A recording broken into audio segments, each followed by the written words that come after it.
So I'm back. Hopefully Charlie doesn't decide to chime in again on today's lecture. So let's keep going. Let's take a look at some universal facts about reinforcement and keep going with our developing understanding of the concept. Let's look at some things that are universally true about reinforcement, regardless of whether it's positive or negative. Both types increase the frequency of the behavior. The increase in frequency of the behavior is what determines whether or not something is a reinforcer. So it's not about, what the person delivering the reinforcement, if it's socially mediated, set out to do. It's just about whether or not the behavior increases. If it increases, it's a reinforcer. Or if it increases when the stimulus is presented, then the stimulus is a reinforcer. If it decreases when the stimulus is presented, then the stimulus is a punisher. And we'll talk about that more next week.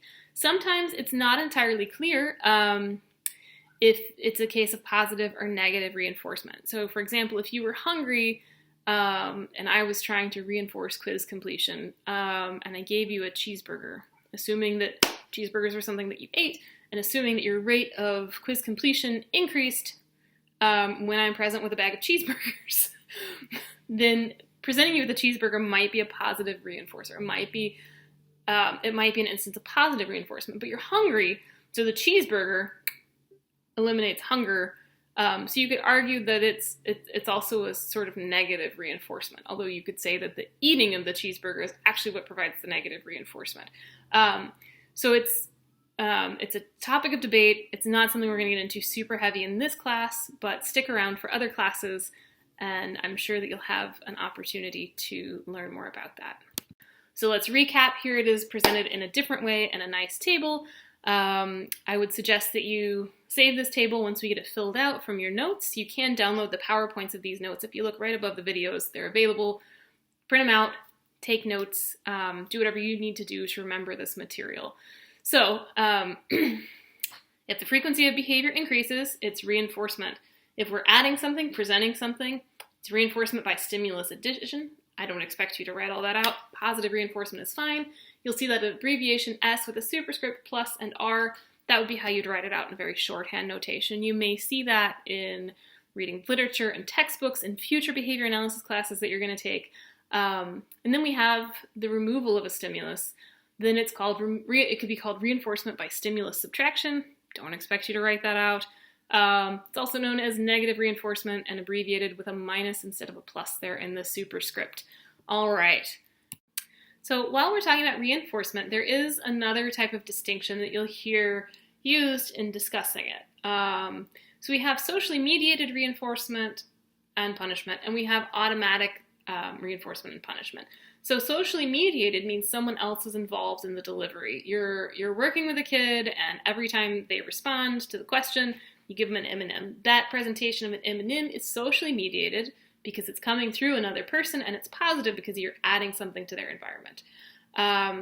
Say that the child doesn't like to start work, and you're trying to get them just to pick up their pencil and make a mark on the paper. You might provide negative reinforcement in the form of removing that demand for starting. So they pick up their pencil, they make a mark, you say, that's good. Take the work away. That would be socially mediated negative reinforcement. Another person was involved in the delivery, but it was taking something out of the environment. I know it can be sometimes difficult to wrap your mind around the idea that taking something away can increase a behavior, but I think we all know how that works if we think about it. And the other type is automatic reinforcement. So automatic reinforcement happens as a direct result of the response. Automatic positive reinforcement, again, I turn on the faucet, I stick my cup under there, water goes in, no one comes along and pours water into my cup when I turn on the faucet. Turning on the faucet is reinforced by the appearance of water in my cup. And so it's holding my cup under it, obviously. Automatic negative reinforcement would be when something goes away. So I turn the heat on, being cold goes away. That removes that feeling of coldness. No one comes along and puts a blanket on me when I turn my heat up. That would be super weird. So just so that you guys have these concepts in mind, because you'll hear them used in future discussions of reinforcement. So let's move on. We're going to talk a little bit about the examples in the textbook. And all right, let's keep going. So we are going to discuss some of the real-life examples in the textbook. Take a minute now, if you haven't already, to review those stories. I'm not going to read them to you here because I think you can all read it just fine by yourself, and you probably don't want to listen to me read a story. So review them. There's some good examples. We're going to talk about the case involving Jimmy. And something to note here is that the subject doesn't have to understand the contingency. The consequence is effective whether or not the learner recognizes the consequences being applied contingent on a behavior. The rat doesn't engage in the covert verbal behavior. It doesn't engage in the self-talk to say, oh yeah, when I press that lever, a kibble comes out. Presses the lever, kibble comes out. Presses the lever, kibble comes out.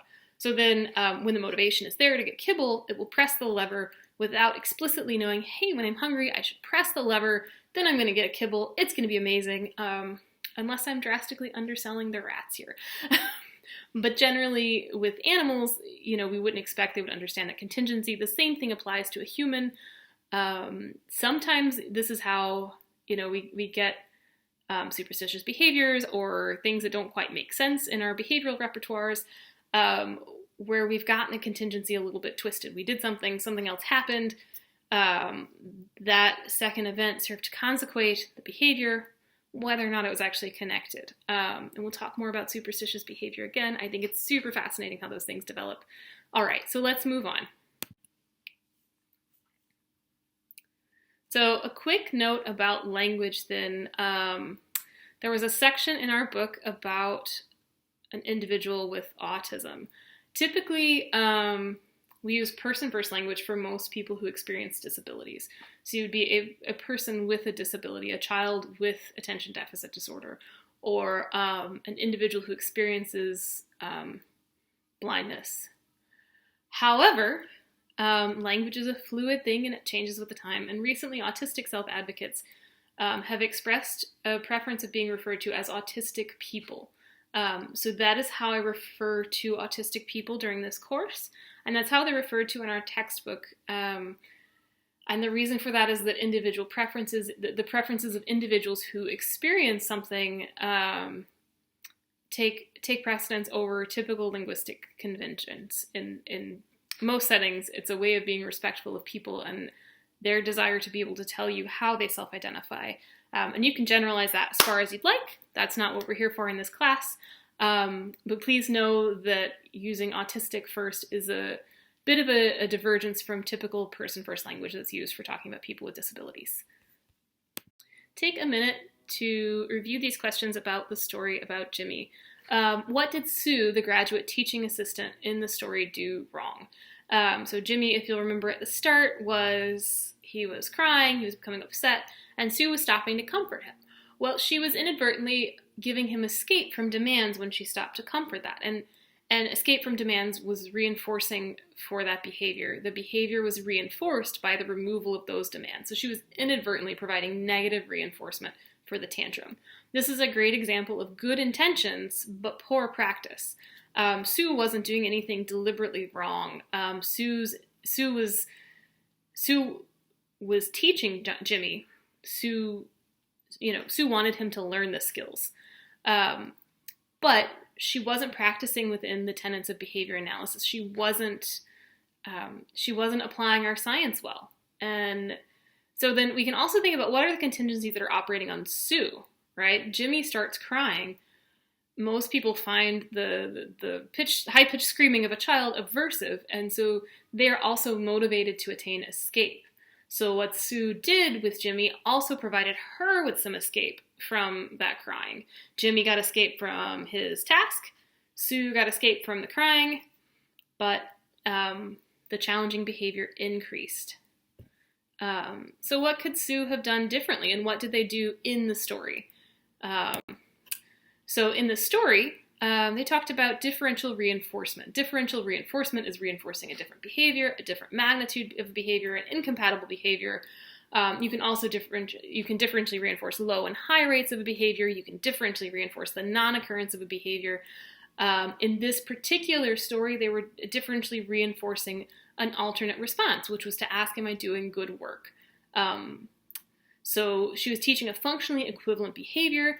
asking, am I doing good work, also got some comfort and reassurance from the teaching assistant. It got him attention. However, in the second half of the story, escape wasn't the consequence that the learner was looking for. And so there was a functional mismatch. Sorry, attention wasn't the consequence that the learner was looking for. Escape was the consequence that the learner was missing for. So that teaching him to ask for attention was a functional mismatch, right? The child was behaving in a way that had resulted in escape, but receiving attention. So the consequence that the child got didn't align with the consequence of the behavior in the past. It wasn't with the function. Studio used differential reinforcement of an alternative behavior. Like I said, it's one of many types of differential reinforcement, and that alternate behavior has to be a functional equivalent, or else your treatment won't work.